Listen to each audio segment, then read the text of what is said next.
Everyone, welcome back to my channel. आज की video में हम पैंट स्टाइल प्लाजो को बनाने वाले हैं। तो वो हमारा प्लाजो कुछ इस तरीके के लुक में आएगा। तो चलिए बनाना स्टार्ट करते हैं।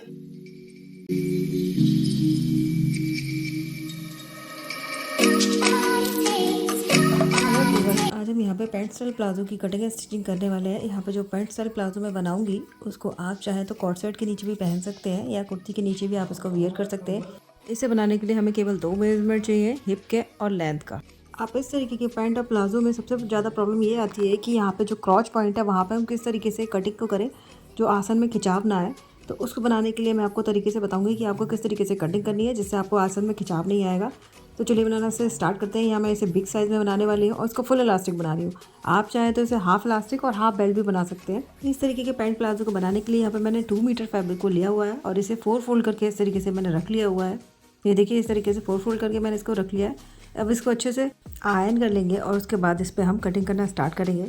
तो सबसे पहले हम यहाँ पे स्ट्रेट लाइन ड्रॉ कर लेंगे। इस पर मैं साइड में एक स्ट्रेट लाइन को ड्रॉ करूँगी इस तरीके से।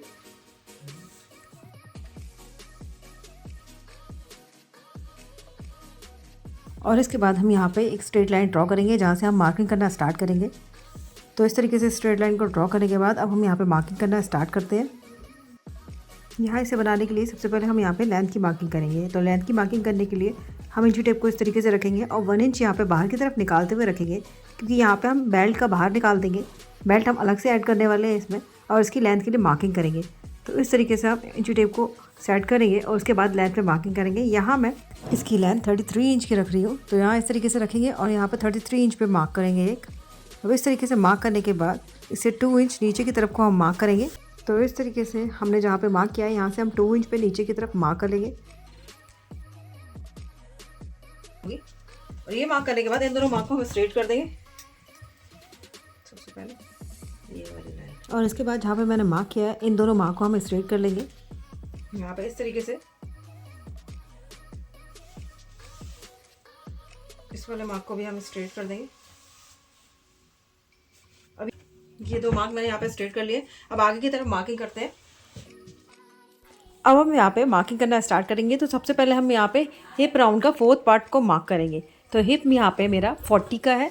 40 में मैं 4 इंच ऐड करूँगी तो 44 हो जाएगा। तो 44 को मैं डिवाइडेड बाई 4 करूँगी यहाँ पे। तो यहाँ पे मेरा निकल के आएगा 11 इंच।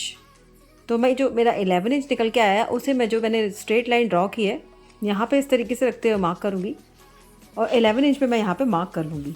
यहाँ से हम अपना क्रॉच पॉइंट को बनाने वाले हैं। तो यहाँ पे इस तरीके से 11 इंच पे मार्क कर लिया। अब मैं विड्थ के लिए मार्क करूँगी। तो जितना 11 इंच निकल के आया था मेरा हिप डिवाइडेड बाई 4 करके, उसमें मैं 1 इंच ऐड करूँगी यानी कि 12 इंच पे रखूँगी और इस तरीके से मार्क करूँगी। अब इस तरीके से मार्क को करने के बाद इस मार्क को मैं यहाँ तक मिला लूँगी। तो इस मार्क को लगाने के लिए मैंने यहाँ पे 11 इंच पे मार्क किया है और दूसरी तरफ मैंने 12 इंच पे मार्क किया है। तो अब मैं स्केल से इसको लाइन को इस तरीके से ड्रॉ कर लूँगी। इस तरीके से लाइन को ड्रॉ करने के बाद हम एक बॉक्स बना लेंगे इस तरीके से। अब इस बॉक्स को बनाने के बाद अब हम यहाँ पे मार्किंग करेंगे। अब ये पार्ट हमारा क्रॉच वाला पॉइंट हो जाएगा। अब यहाँ पे जो मार्किंग करेंगे वो हम बाहर की तरफ करेंगे। तो यहाँ पे मैं 2 इंच पे मार्किंग करूँगी बाहर की तरफ। तो इस तरीके से इंची टेप को रखेंगे और यहाँ से बाहर की तरफ 2 इंच पे मार्क करेंगे। अब इस तरीके से मार्क करने के बाद यहाँ पे हम यहाँ पे अपना शेप देंगे। तो शेप देने के लिए इस वाली लाइन का हम सेंटर निकालेंगे। तो इस तरीके से सेंटर को निकाल लेंगे और जो पॉइंट हमें मिलेगा हम यहाँ का भी सेंटर निकालेंगे।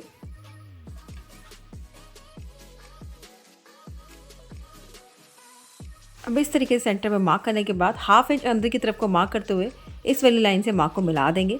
अब जो हमने यहाँ पे मिला दिया है इस वाली लाइन से हाफ इंच बाहर की तरफ को, यहाँ से हम 1.5 इंच बाहर की तरफ मार्क करेंगे इस तरीके से क्रॉस करते हुए। अब इस तरीके से मार्क करने के बाद जो हमें जो सेकंड वाला पॉइंट मिला यहाँ से हम इस तरीके से क्रॉच पॉइंट को मिला देंगे। यहाँ पे हम ज़्यादा कर्व शेप में क्रॉच पॉइंट को नहीं बनाएंगे, हम इस क्रॉच पॉइंट को इस तरीके से ही ड्रॉ करेंगे। इस तरीके से बनाने से जो हमारा जो आसन में खिंचाव आता है वो नहीं आएगा, तो इसलिए हम इस तरीके से ड्रॉ करते हैं। अब इस तरीके से ड्रॉ करने के बाद हम इसका सेंटर निकाल लेंगे। इस वाली लाइन का यहाँ से लेके यहाँ तक की लाइन का हम सेंटर निकाल लेंगे और सेंटर पे एक मार्क कर लेंगे। अब ये मार्क करने के बाद हम इस वाले मार्क को नीचे की तरफ भी करेंगे। अब जो हमने सेंटर पे मार्क लगाया था वैसी मार्क को हम यहाँ पे भी करेंगे। तो वहाँ मैंने मार्क 7 इंच पे लगाया था, तो यहाँ से रखते हुए इस तरीके से 7 इंच पे मैं मार्क को लगा लूँगी। अब इस तरीके से मार्क को लगाने के बाद हम यहाँ पे अपना मोहरी का मार्क करेंगे। तो मोहरी के मार्क करने के लिए यहाँ से मैं 1.5 इंच पे मार्क करूँगी और उसके बाद मोहरी का मार्क कर लेंगे। जनरली हम सेंटर पॉइंट से निशान लगाते हैं, पर इस तरीके से मार्क निशान लगाने से हमारा जो मोहरी वाला पार्ट है वो ऊपर की तरफ खिंचाव नहीं मारता है, इसलिए हम इस तरीके से मार्क लगाते हैं। तो अब मैंने यहाँ पे 8 इंच पे मार्क लगा लिया है, तो हम दूसरी वाली लाइन पे भी 8 इंच पे मार्क लगा लेंगे। अब इन दोनों लाइन पे मार्क लगाने के बाद मैं आसन वाला पॉइंट का यानी कि क्रॉच वाले पॉइंट को अपने मोहरी वाले पॉइंट से मिला दूँगी। तो यहाँ चाहें तो आप शेप पट्टी से भी इसको मिला सकते हैं, पर मैं यहाँ से स्केल से और इंची टेप से रखते हुए इसको इस तरीके से मिला दूँगी और शेप दे दूँगी।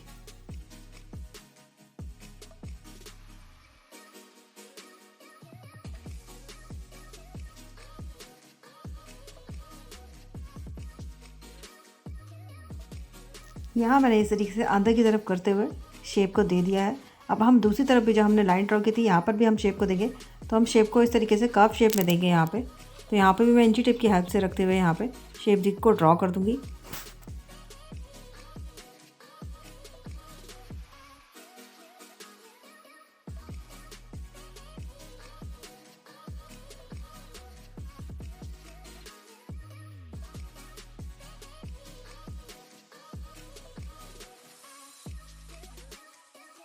इस तरीके से हमने यहाँ पे फ्रंट वाले पार्ट की मार्किंग को कंप्लीट कर लिया है। अब फ्रंट वाले पार्ट की मार्किंग कंप्लीट होने के बाद अब मैं यहाँ पे बैक पार्ट की मार्किंग करूँगी। तो जब हम फ्रंट वाले पार्ट की मार्किंग कर लेते हैं उसके बाद बैक वाले पार्ट की मार्किंग करना बहुत ईजी हो जाता है। तो इसी के साथ हम बैक वाले पार्ट की भी अभी मार्किंग कर लेते हैं। तो यहाँ पर बैक वाले पार्ट की मार्किंग करने के लिए मैंने सबसे पहले क्रॉच वाले पॉइंट पर मार्क करूँगी। तो इस जगह पे इंची टेप को रखेंगे और मार्क करना स्टार्ट करेंगे। यहाँ पे मैं 2 इंच पे मार्क करूँगी, तो इस तरीके से रखेंगे और यहाँ पे 2 इंच पे मार्क लगा लेंगे। इस तरीके से 2 इंच पे मार्क हम यहाँ पे भी लगा लेंगे और इस जगह भी लगा लेंगे। अब इस तरीके से मार्क लगाने के बाद हम यहाँ पे मार्क करेंगे, तो यहाँ पे मैं 3 इंच पे मार्क करूँगी। तो यहाँ पे जो क्रॉच वाला पॉइंट है इसको इस तरीके से आगे की तरफ एक्सटेंड कर देंगे और यहाँ पर हम मार्क करेंगे 3 इंच पे। तो इस तरीके से रखते हुए हम यहाँ पर 3 इंच पे मार्क कर लेंगे और निशान लगा लेंगे। तो ये हमारा क्रॉच वाला पॉइंट यहाँ पर रेडी हो गया है।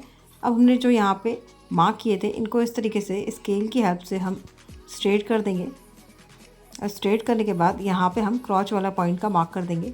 तो यहाँ पे मैं 1.5 इंच पे बाहर की तरफ क्रॉस करूँगी, जैसे हमने फ्रंट वाले पार्ट में किया था। तो इस तरीके से क्रॉस करने के बाद यहाँ पे इस तरीके से हम शेप को दे देंगे। इस तरीके से हमारे बैक वाले पार्ट में भी हमने शेप को दे दिया है। अब इस तरीके से शेप को देने के बाद हम ऊपर की तरफ मार्क करेंगे। तो जो हमारा बैक वाला पार्ट होता है वो हमारा फ्रंट वाले पार्ट से 1.5 इंच एक्स्ट्रा होता है ऊपर की तरफ। तो यहाँ से मैं 1.5 इंच ऊपर की तरफ एक्स्ट्रा मार्क करूँगी। इस तरीके से लाइन को इस तरीके से स्ट्रेट कर देंगे और जो हमारा फ्रंट वाला पार्ट है उस वाले पार्ट में इसको इस तरीके से ज्वाइन कर देंगे।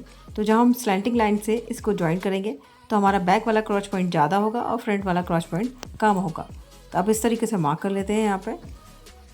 तो इस तरीके से मैंने यहाँ पे बैक पार्ट का क्रॉच पॉइंट मार्क कर लिया है।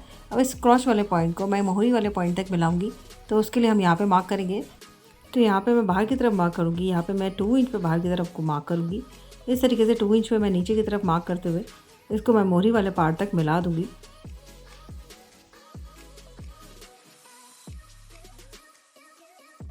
तो इस तरीके से लाइन को ड्रॉ करते हुए इसको हम मोहरी वाले पार्ट से मिला लेंगे। तो इस तरीके से हम 2 इंच पे मार्क लगाते जाएंगे और उसके बाद इस पार्ट को मोहरी वाले पार्ट से मिला के अपने बैक वाले पार्ट की मार्किंग को कंप्लीट कर लेंगे। तो इस तरीके से मिला के यहाँ पे मोहरी वाले पार्ट को मैंने बैक पार्ट की मार्किंग कंप्लीट कर लिया है। तो यहाँ मैंने 2 इंच पे मार्क करते हुए इसको मिलाया है। यहाँ क्रॉच पॉइंट पे मैंने 3 इंच पे मार्क किया है और उसके बाद मैंने इधर साइड भी 2 इंच पे मार्क किया है। तो ये हमने बैक वाले पार्ट की मार्किंग को कंप्लीट कर लिया। ये 3 इंच पे मिलाने के बाद यहाँ पे क्रॉच पॉइंट पे 2 इंच पे मिलाया है और यहाँ पे मैंने 1.5 इंच ऊपर की तरफ मार्क करते हुए इसको मैंने तैयार कर लिया है यहाँ पे। तो अब इस वाले पार्ट के लिए मैं कट कर लेती हूँ फ्रंट वाले पार्ट को, बैक वाले पार्ट को। अब इतना मार्क करने के बाद हम यहाँ पे बेल्ट के लिए मार्क करेंगे। तो जितना हमारा हिप राउंड है, यानी कि हमारा हिप साइज़ का राउंड का जो मार्क निकल के आया है 44 इंच का था, तो उसमें से मैं 6 इंच माइनस करके मार्क करूँगी, क्योंकि मैं ये से फुल इलास्टिक बना रही हूँ। तो ये हमारा 36 इंच का हो जाएगा यहाँ पे। तो यहाँ पे मैं जो अपना वेस्ट का साइज़ रख रही हूँ वो 36 इंच का होगा। अब इस तरीके से मार्क करने के बाद ही हमारी फ्रंट और बैक दोनों की मार्किंग कंप्लीट हो गई है। अब इस पार्ट को हम कट कर लेते हैं। तो इस तरीके से ये मैंने दोनों पार्ट को कट कर लिया है। ये हमारा बैक वाला पार्ट है और ये हमारा फ्रंट वाला पार्ट है। वाले पार्ट को मैंने यहाँ पे 1.5 इंच एक्स्ट्रा रखा है, यहाँ पे 3 इंच पे मार्क करके इस तरीके से रखा है। ये वाला पार्ट इस तरीके से आएगा, यहाँ पे इस तरीके से कट कर लिया है। तो यहाँ पे मैंने इस तरीके से शेप को दिया हुआ है। आप यहाँ पे ज़्यादा शेप को ना दें, ज़्यादा शेप को अगर हम देते हैं तो यहाँ पे हमारे खिंचाव आने लगता है। तो यहाँ पे खिंचाव ना आए इसलिए हम यहाँ पे शेप कम देते हैं। इसी तरीके से हमने यहाँ पे भी शेप कम दिए। ये देखिए इस तरीके से यहाँ पे शेप मैंने कम दी हुई है। तो इस तरीके दोनों पार्ट को मैंने कट कर लिया। अब इसके बाद इसकी बेल्ट को निकाल लेते हैं। तो मैंने इन दोनों पार्ट को कट कर लिया। अब इन दोनों पार्ट को हम हटा देते हैं। अब बेल्ट के लिए फैब्रिक निकालेंगे। फोल्ड करके यहाँ पे रखा हुआ है, यहाँ पे मार्क करेंगे। तो यहाँ पे 1 इंच मेरा बेल्ट में जाएगा, 1 इंच फ्रंट में, 1 इंच बैक में। बेल्ट के लिए 2 इंच पे मार्क करेंगे क्योंकि 1 इंच का हमारा बेल्ट है। और हाफ 0.75 इंच हमारा सिलाई में जाएगा। तो मैं यहाँ पे 3.5 इंच पे मार्क करूँ। यहाँ पे भी 3.5 इंच पे मार्क कर लूँगी। इस तरीके से मार्क करने के बाद यहाँ पे भी हम 3.5 इंच पे मार्क कर लेंगे। 50 इंच की मैंने मार्क किया है तो 25 इंच पे मार्क करेंगे। इस तरीके से मार्क को हम यहाँ पे स्ट्रेट कर देंगे।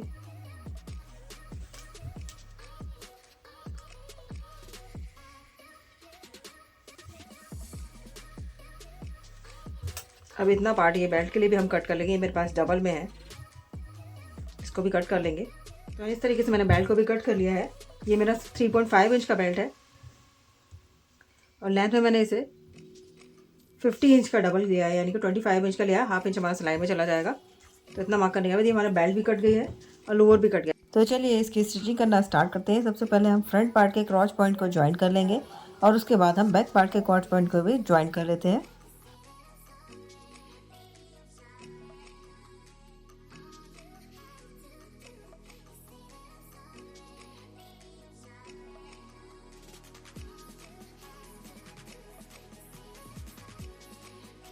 क्रॉच पॉइंट को ज्वाइन करने के बाद अब हम यहाँ पे फ्रंट में पॉकेट बनाएंगे। तो हम राइट हैंड साइड को पॉकेट को बनाने वाले। तो ये पॉकेट को बनाने के लिए फैब्रिक ले लिया है मैंने। ये डबल फोल्ड करके फैब्रिक को रखा हुआ है और ये इसकी विड्थ में 10 इंच की ली हुई है। अब हम इस पर पॉकेट का शेप को कट कर लेते हैं। तो यहाँ पे इस तरीके से हम शेप बनाते हुए इस वाले पार्ट को कट कर लेंगे।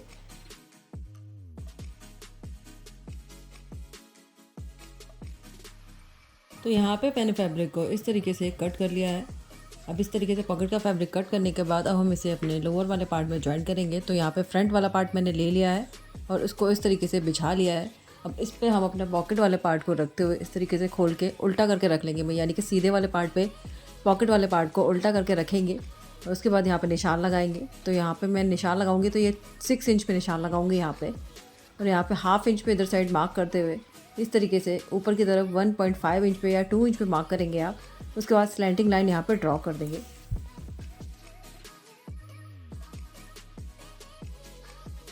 अब जो हमने ये इस तरीके से मार्क किया है, ये हमने पॉकेट का मार्क कर लिया है। अब हम यहाँ पे सिलाई लगा के दोनों फैब्रिक को एक साथ फिक्स कर लेंगे। यहाँ पे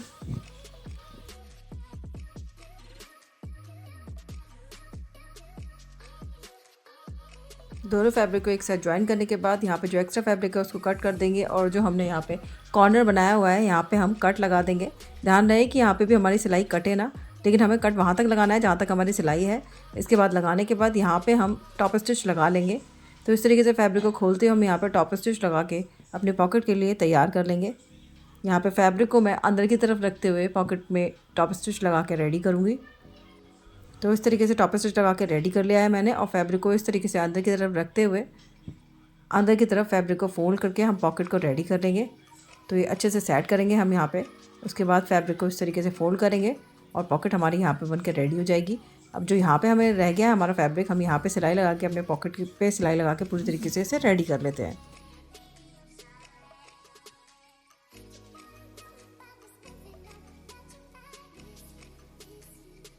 तो इस तरीके से पॉकेट के रेडी हो जाने के बाद अब हम इसके बैक वाले पार्ट को इसके ऊपर रखेंगे। अच्छे से सेट करते हुए रखते हुए हम इसके साइड्स में सिलाई लगा के इसको रेडी कर लेंगे।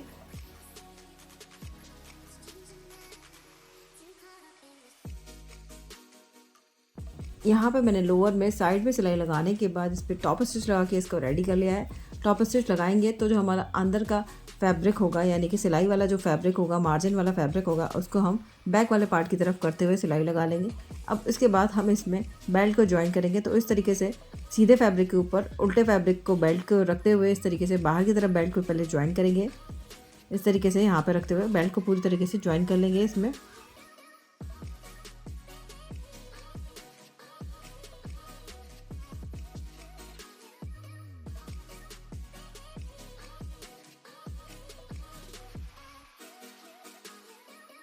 तो इस तरीके से बेल्ट को ज्वाइन करने के बाद बेल्ट पे हम इस तरीके से रखते हुए टॉप स्टिच को लगा देंगे।